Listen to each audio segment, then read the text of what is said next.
again, everyone. I hope that you guys are doing well and enjoying the month of March. So, as we already know, March is Social Work Month, and then March is also Women's History Month. So, what my organization has been doing is interviewing social workers and also interviewing women as we celebrate this great month and also the work that these people have been doing within the community, within their field.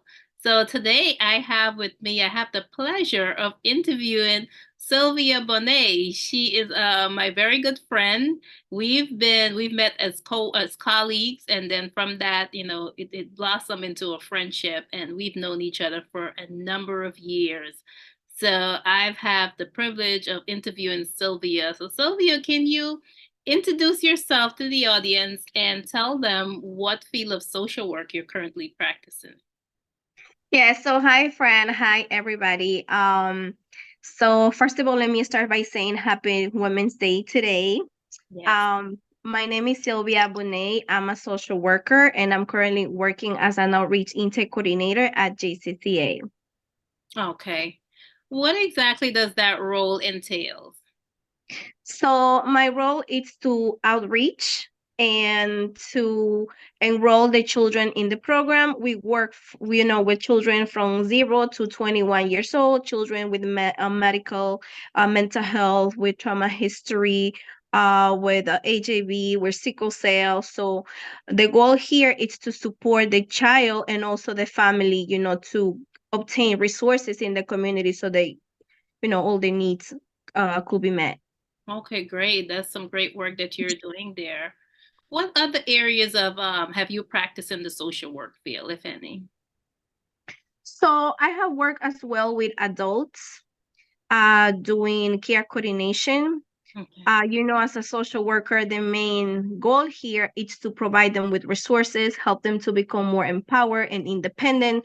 So, conducting home visits. I also work with the foster care children, providing, services, resources, linking them to therapeutic services in order, for the family to be stable so the children can avoid, visiting these hospital rooms. Okay, okay. And you know that the social work field is usually not first choice for many people. A lot of times we hear that social workers don't get paid enough. Why did you choose the social work field? Okay, so I feel that for me, and I think that I don't want to generalize, but for me, social work, I choose social work because that's my passion. My heart goes for it. And then it is true that social work with a master's level degree, you don't get paid as, as another person with a different degree, with the same degree, but Mhm. in a different field, they get paid more than us. But here, what it drive me to do this job, it's the passion that I feel to help people as well, help myself. Okay. And speaking of passion, because I know that passion drove a lot of people to being in this field. What does being a social worker mean to you? So social work for me means a lot. It changed um my life personally a Hmm. lot because it helped me to work also into myself, my traumas from my childhood. Yeah. Sometimes we think that because you have a degree, you're a perfect person and everything, it's, your life got to be perfect, which is not true. Hmm. Social work, it's a field where, you have to dig into yourself a Yeah. lot and, Yeah. get to know yourself because you are the main tool for these families. So you don't want to bring, your bad experiences and put them, like out there, inflict them on the families. So Yeah, what you said is so important because, I always tell my students, we as social workers, we got to do the work too. It's important for us to get therapy. We don't just refer the clients to therapy. It's important for us to get therapy as well because of some of those trauma that you've mentioned. It could be the social worker went through the trauma or the client went through the trauma and the social work is just getting that secondary traumatic stress. So it does happen a lot in our field. And I also want to mention that, as a Latina social worker, Mm-hmm. there is a lot of work to do in the community, Yes. because, mental health, it's still like continues to be an stigma in the community, or you go to therapy, that means that you're crazy, something is wrong with you, you're not a normal person. So, it's a lot of like providing also psychoeducation Mm-hmm. to my family members, to friends, in the community, and let them know that mental health, it's something that can really help you, to come out of that dark shell that you are, and be, a better person, you know. Yeah. And speak a little bit on that, being a Latina social worker. What does that mean to you? Because, when you look at the numbers, they're not high numbers of Latina social workers. So what does that mean to you? But to me, it means a lot because I can see in the Mhm. system is honestly broken. If the family doesn't speak the language, the family are not aware about the resources in the community, how to advocate themselves, Yeah. they can fall in the tracks. So me as a Latina social worker, I did a lot of like advocate, for my families, going to the schools, going to hospitals, going to speak to different providers and be the second voice for them, and that means also a lot for the family, because the family sometimes might end up signing something that they don't even understand, and that's how the kids, fall in the tracks. Why? Because they don't know exactly what they're putting the children into. So my job there, it's like, participating in meetings, advocate for these children, advocate for these families to make sure that they get, the services that they really need. Yeah, yeah. You mentioned some very good things right there. And representation do matter. What are some of the things that you've heard from your Latina clients or Latino clients when you were interacting with them? Because them seeing not just a regular social worker, but someone that actually represents them and can communicate the language, as you mentioned. Yeah, I think, one, it's the language, and also it's your attitude. In this field, you got to have like compassion, Mm-hmm. empathy for your clients. Put, Mm-hmm. yourself in their shoes instead of, criticizing them or generalizing them. Just, Yeah. put yourself into their situations and then help them out, like exactly what we say in social work, meet them where they at. Yes. Yeah. Yes. Absolutely. What are some positive things that you've experienced being a social worker? Well, positive things, like I say, number one, it like self-development. I have like empowered myself by doing this job. Hmm. Number two, I have seen like a lot of like changes in some of the families that that I work with. That when you start working with them like from zero, Yeah. like with them in their like struggle, and then with the resources, how they were able to come out and be successful and then achieve their goals. So seeing that, it has like, it's a great motivation to continue to do this job, the changes that you see in their families. I do want to mention that not everything, it's like positive. Sometimes there are families that they don't want to be changed, and then you have to respect that too. You got to keep in mind that it's not about yourself when you're doing this job. It's not about yourself. It's about helping the families, providing them with resources. But if they don't want to be helped, Mm-hmm. then Mm-hmm. it's not up to you. Just give them the resources, and Yeah. let them be.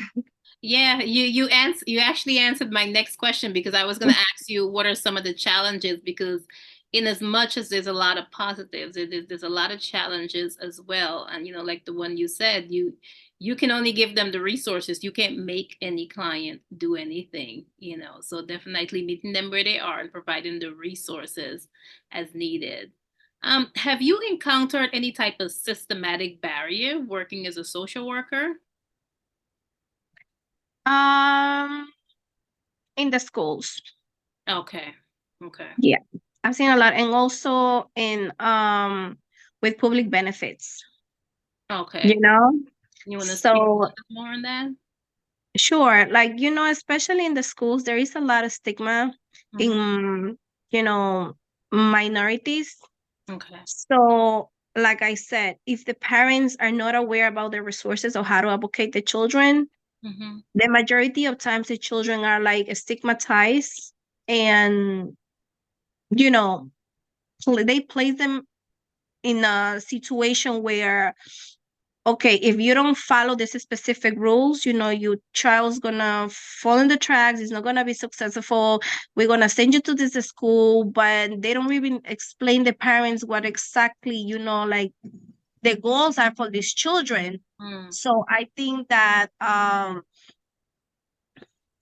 in the school is a system where you really have to learn how to navigate, Yeah. and advocate for these children.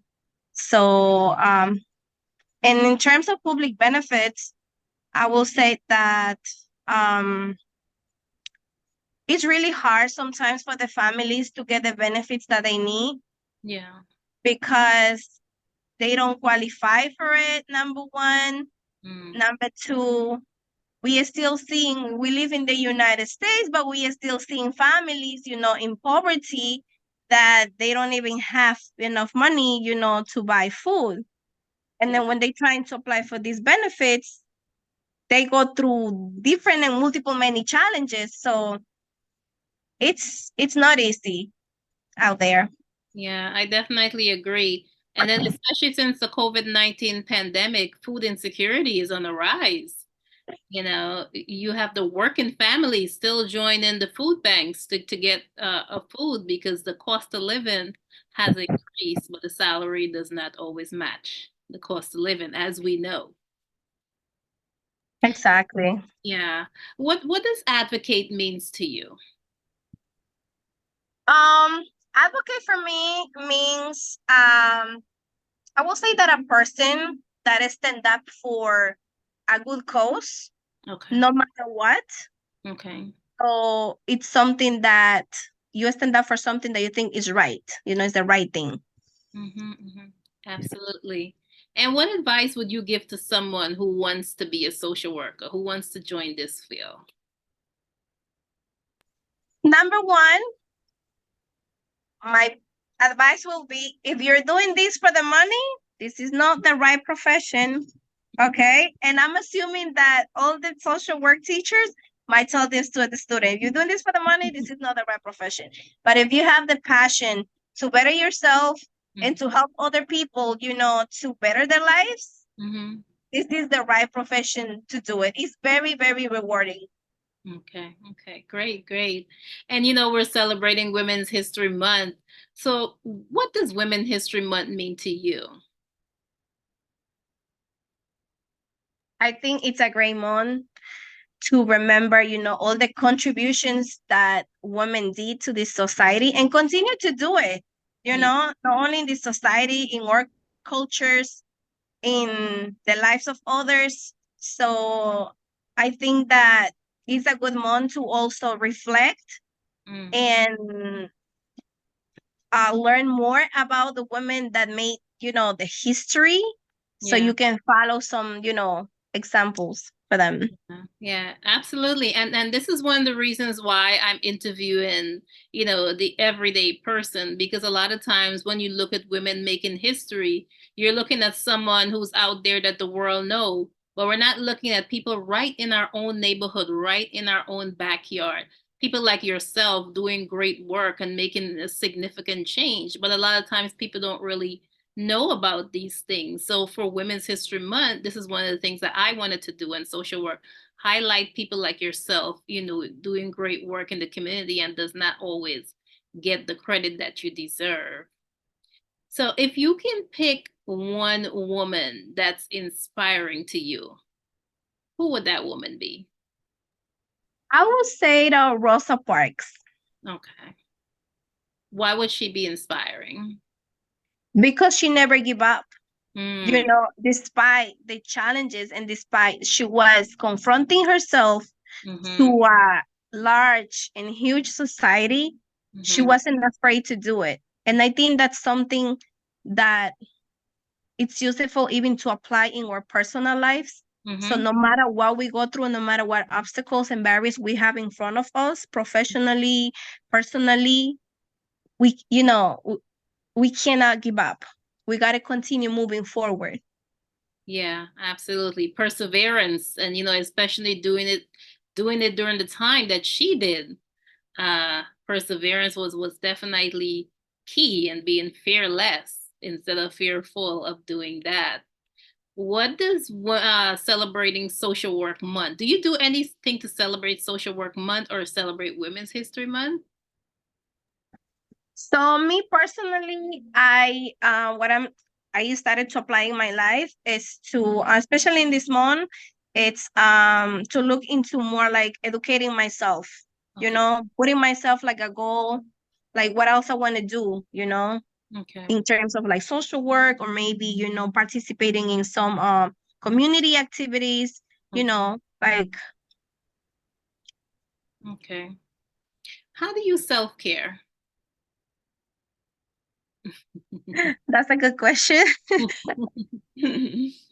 Self-care, it's something that I don't want to lie, it's not going to be like 100%, Mm-hmm. but the times that I do, um, I do shopping. That's my Okay. self-care. Yeah, my Okay. self-care. I do shopping because when I'm doing that, it's like taking a walk. That's a time for myself. Yeah. Listen to music. I reflect in my life, Yeah. everything. So while, I That's also good. enjoying. I'm glad to hear at least you do self-care, because a lot of times us as social worker, we preach self-care, but we don't do it. So it's Yeah. something I have to work on myself. And then you touched on community-based activity or community-based work. Are you currently doing any type of community activities?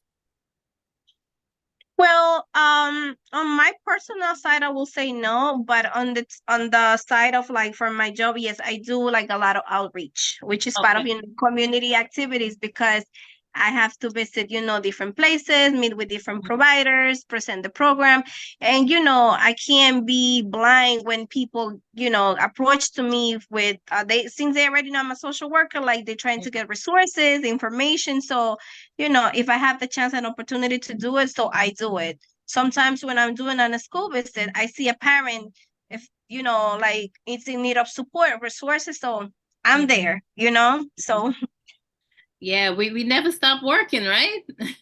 exactly. Yeah, you can't be just, close your eyes and be like, okay, I'm not in my, like job duties right now. Just no. If you somebody needs your help, you just have to do it. Yeah, I agree. And what about aside from your job, do you have any like side hustles or business ventures that you're working on that you would like to share with the audience? Well, I I'm selling jewelry. So for paparazzi, Nice. I'm not as active as I could, but I do it on my own time. Like when I'm going out, when visiting friends, when so that's how I do it. And truth be told, that's one of my self-care. I buy paparazzi jewelry. So that's I have so much that I can actually sell. Exactly. So I have, like it's being like this time is being a little bit, challenging for me because other responsibilities I have to do. But when I have my free time, whatever I have, I just try to, put it out there and self. And that's, also like kind of like self-care because you get to meet people that you're Yes, selling conversation. So yes, yes, yeah. absolutely, absolutely. Thank you so much. It's been such a pleasure interviewing you and hearing about the work that you do. Is there anything else that you would like to share with our audience before we go? I just want to say to everyone, do not give up on your dreams. No Mhm. matter what you're going through at this moment, like personally, professionally, in your job, whatever area, don't give up. If you want to cry, yes, it is okay to cry. Mhm. Let it out, but Mhm. then get up and start, all over again. But don't give up. Don't be lying on bed and just crying and doing nothing. You have the potential to do it. You can do whatever you want. Everything is in your hands. So Yeah. just put yourself, that in your mind. Yeah, absolutely. Thank you. Thank you very much. And with that, we're gonna tell everyone, remember to self-care. Remember to self-care. Yes, that self-care, yeah, that's something that I have, yeah, it's like you. I have to work more on self-care. But Mhm. another thing that I want to mention is that please, that's something that I learned myself Yeah. last year, and I want to share with you guys. Please put yourself on the first place. I know you love your kids, you love your Mhm. family, you love Mhm. everybody, Mhm. but nobody's going to love you more than yourself and Mhm. care for you like yourself. So put yourself in the first place, because if you're not okay, nobody else behind you is going to be okay. Yes, yes, absolutely. Well, thank you so much, Sylvia. It's been a pleasure, and I will be talking to you soon. Take care. Thank you so much, Fran. Bye. Bye.